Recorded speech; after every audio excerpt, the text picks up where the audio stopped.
Last summer was the first time I grew loofah gourds. I started them under grow lights in January, end of January. I kept them in big pots because they don't like their roots disturbed. And then in April, moved them out to the greenhouse, let them get a lot of natural sunlight and warmth. They're really finicky about cold. I filled their bed full of organic matter next to this really strong trellis. I planted it along my chicken coop. It provided them with a lot of shade and protection.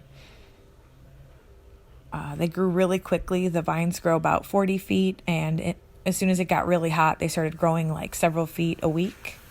And then they started putting on these beautiful yellow flowers.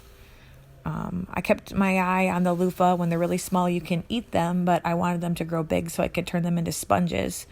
So they get really heavy and dark green, and then as they are closer to harvest, they lighten up in color and get kind of squishy and lighter.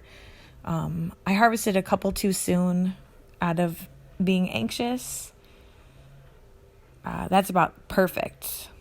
Maybe a little bit longer than that. But then I just rinsed them out really good, soaked them in some bleach water, and then dried them out in the sun. And then before the first frost, I collected them all and brought them all to the basement. A lady showed me this image, so I tried to mimic it in my own basement by hanging them to dry. That seemed like the best. Then when they all dried, I cut a hole in them, shook out the seeds, and then soaked them in some water and peeled them. When you soak them before you peel them, it makes them come off way easier. And then I got these beautiful finished products. Really happy with the way they turned out. I'm trying some crafts with them, so I've made some loofah soaps.